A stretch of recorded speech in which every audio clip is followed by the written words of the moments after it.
My current knowledge of animation is probably, in terms of like knowing how it works, is zero. All I probably know is from when I was a little kid watching sort of morph and sort of stop frame animation on TV and watching cartoons. I can see how it could be used in a history lesson. In my mind, I can imagine how it would be used.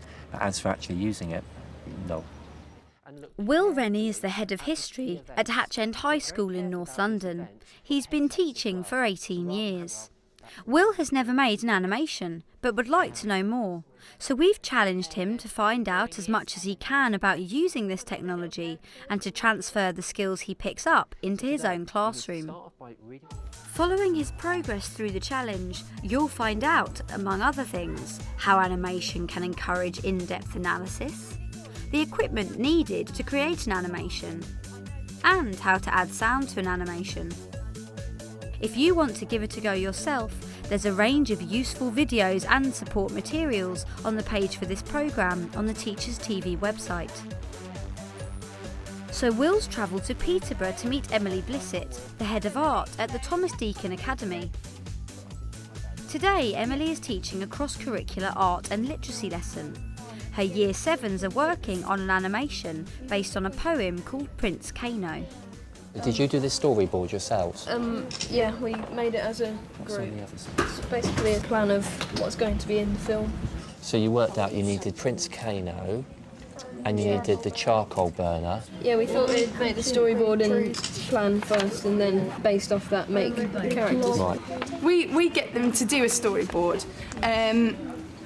Particularly for this project, because we were trying to make them focus on literacy, and it really makes them focus on the words and picking out the important events, really. So I can imagine that would be really good for history. And already you can see, you know, they're going to know this poem inside out by the end. Well, they have to look at so many of the details in it. That's the thing, is that you might read it and not notice this kind of yellow light, for example, but when you have to put it into action, you've got to create the yellow light, so it really makes you focus in on the details.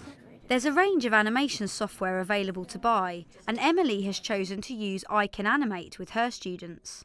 So what are you doing now? Just show I'm me. making my Prince Kano run into the centre, and then he's going to look at the camera, scratch his head, and then I'm going to make him run forward. But he's not actually going to be running, he's going to be running on the spot, and I'm just going to make the trees move. I see. So it looks like he's running. Did you do animation before? Yeah, I tried to at home, but I never had the right equipment. Did you use wire to make your model? No, I didn't use wire in mine because I kind of find it harder to move them. The wires to keep them upright and to keep them sturdy, but if you make them fat, the plasticine supports itself. OK, girls. Hello. Yeah. What verse are you doing? We're doing the first one. So far it's 7 seconds and 13 milliseconds. And how long has that taken you to get 7 seconds? About 7 minutes. 7 minutes? That's not bad. So someone like me who's not very artistic, do you think I could make it, or do you have to be good at art? No, not really. No? I mean, look at the size of his eyes. Yeah. That doesn't exactly illustrate good art ability. Here's a question. If you play it and there's a bit you don't like if it sort of pauses on Prince Kano too long, can you just take a frame out then, just sort of like delete it? You choose the frame and then you press delete. Right. Can you imagine doing this in like a history class or a geography class or English or That something? would be really awesome. You think that'd be fun? Yeah. So what are you doing in history at the moment? Can you remember? In year I'm 7? doing about the medieval times, and like at the moment we're trying to find out why Elizabeth I doesn't marry and what reasons why she should and who she should. So you could animate Elizabeth I sort of not getting married? Like going, which one should I marry? That's All a the good suitors idea. going. That's a very good idea. You're giving me all the ideas from my class now. Emily has a few tips for Will on how to start an animation. If you'd like to know how to create steady stop frame animation and are watching this on the Teachers TV website, look below for a short how-to video. And can you move the camera? I mean, I saw some of the kids doing that for like close-ups and Yeah, things. you can do if that's what you want. There's nothing worse than moving your camera if you don't want that to happen. But if you do want to zoom in on things, you can do it gradually, so you can move the camera. But it's always a good idea to have a mark where it started off, so you can move it back to where you wanted it to be. So if I'm on a budget, how much, Emily, do you think it's going to cost? These webcams are about £60 each, but they are quite posh ones and they're especially for the Macs. If you're using PCs, which you are, you can get them for £5, and you know you can bulk buy them and things like that. So you can get them fairly cheaply, and that's really the most expensive thing. So you just need one webcam Yeah. per little group, and that's Yeah. all they need. So Yeah. here you've only got like with 1, 2, 3, about six groups. Yeah. The plasticine you can get from teaching catalogue resources. Yeah. You can get a box. I think it's £20 for a starter pack. And these obviously they're just going in the bin anyway, Yeah, I so we understand. save them from the bin. Having seen the animations in action, Will wants to have a go himself. So he prints out a 2D figure to experiment with. So I've done 4 of them, so now I can make him talk. So I'm assuming if I just go like that. The box is moving. Or if I move the box. Oh, I've moved. The camera. The camera's moved now, so it's going to muck it all up, isn't it?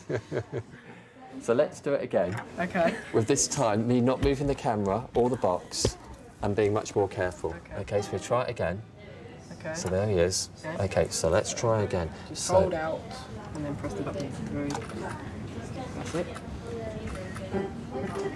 so can I play that? Oh, there we go. Animations can include sound effects and narration. There's a how-to video on adding sound to an animation for those of you watching on the Teachers TV website. Stood a charcoal burner wearing a black hood. Once you've got your frames taken, if you share it, you can now open that little clip in iMovie. And once you've got it there, you can do all sorts to it.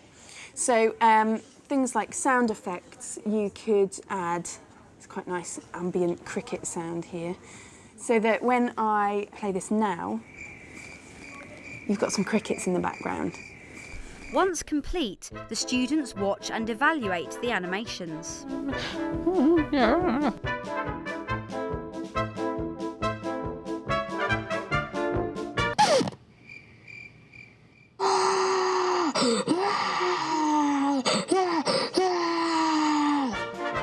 Excellent. Wow, what do people think of that one? The sound effects in it were chosen quite thought out quite well. Yeah, And to they add were. to a comedic / horror effect. Yeah, well put. Yeah, I think that's really, really good. Yeah. What about the animation? The way he animated it? The tree sort of moving along I thought was quite clever. Very clever, isn't it? Emily, what would you say is the real benefits for your students in doing animation? Well, there's so much. I mean, apart from the obvious kind of, you know, if you were to do it in history, learning the facts and things like that, there's so many other skills involved. Working as a team is really good. And then even the things like working out where the pauses are going to come, it kind of helps them to understand sentence structure and story structure as well. So there's loads of kind of literacy benefits to it as well. And just having the patience to sit down and do it. And then at the end, they've really got something that they can be proud of, and they've got a film that they can show their friends and they can email to themselves. I agree, it and looks things like nice. that. Yeah. Will's now got just 1 week to devise a lesson plan for his own Year 9 pupils using animation in the classroom. I think when you start using computers, there's always an element of worry. But I've had a little go today, and I've seen the kids, Year 7s, do it, so I'm pretty sure that once I've got my head around it, then things should go okay. It's a week later, and we're back at Hatch End High School. How has Will got on? Well, firstly, I really had to think of a topic. What they're going to try and do is go back to a piece of work they did at the very beginning of Year 9, so very much it's like a bit of a revision for them. And they study the story of Germany after the First World War and the story of how the Nazis took power. And I thought this would lend itself to like the chronological sort of storyboards, telling a story approach, which I guess you can use animation for. I think the software's really easy. I mean, I've never animated before. It took me 15, 20 minutes to get used to it, and that's it. Once you know how webcams work, once you know how to plug a microphone in, that's it. I mean, really, it's like, you know, it's child's play. Will has taught one lesson showing his Year 9 students how to use the software and equipment, and now they're going to begin making their own animations. If you're watching this on the Teachers TV website and would like to see Will's lesson plan, look below.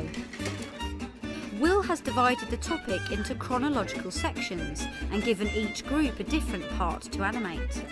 At the end of the project, Will can join all the short animations together to make a film illustrating Hitler's rise to power.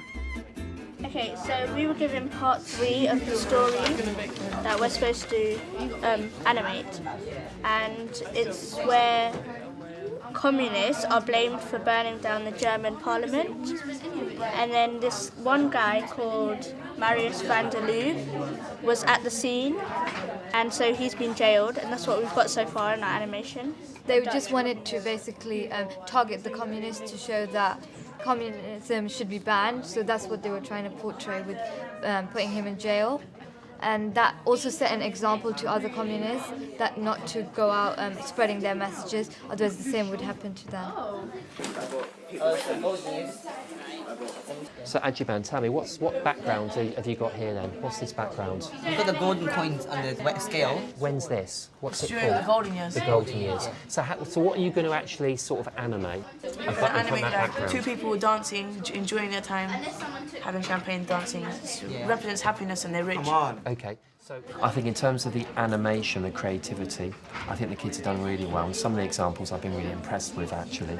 And in terms of like helping to reinforce their understanding of Hitler's rise to power and Germany after the First World War, I think it's definitely helped. It's made them think about it for quite a long time.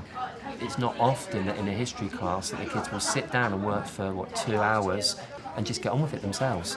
I mean, I could take a back seat, and actually it gives me a chance to get around the class and actually point out some historical mistakes they've made and how to make their work more accurate as well. I wouldn't use that as the backdrop. To be just strictly accurate, that is Auschwitz. And that's really from World War II. So what I think you need to do for a more accurate backdrop is look at a concentration camp like Dachau, which has been built in Germany in the 1930s. And I think that will give you a more accurate background rather than just using that one. This was the wrong one for where the communists were sent, so this is the one that they actually went to. So get the facts right. Yeah, I want to get the facts right, so I had to change it to this one. We'd never done that before, the plasticine animation before. And when we tried it first time, it looked hard when we saw the animation from different people. And when we tried it ourselves, we found it quite easier to do. We used the webcam, we used the mics, and that was basically it. Filming was clicking a button to take each shot, so that seemed pretty simple. If you made a mistake, you could delete just that part, not having to delete the whole thing, so it kind of would flow through more easily. You only have to put the key events. You can't go with all the details as the movie becomes too long. And it helps if you're like a really visual learner, and it helps you to learn it more well. Yeah, we definitely enjoyed it more. It's more practical work, and when you do practical, things stick to your mind and you won't forget it. I thought it went very well, actually. I think it's improving ICT skills. I think it's improving their sort of creative skills. In terms of their historical skills, it's making them think about things in more detail. It's making them think of how one event actually links on to the next and causes the next events. It's making them think of the whole sort of story and selecting the key issues that they need to illustrate. I think the most important thing is the kids are enjoying it. And I think it's too often that history can be viewed as a subject that's not very creative. It's actually making history fun. If you're watching this on the Teachers TV website and are interested to see how teachers of different key stages and subjects use animation, then have a look at the Better Learning with ICT case studies below.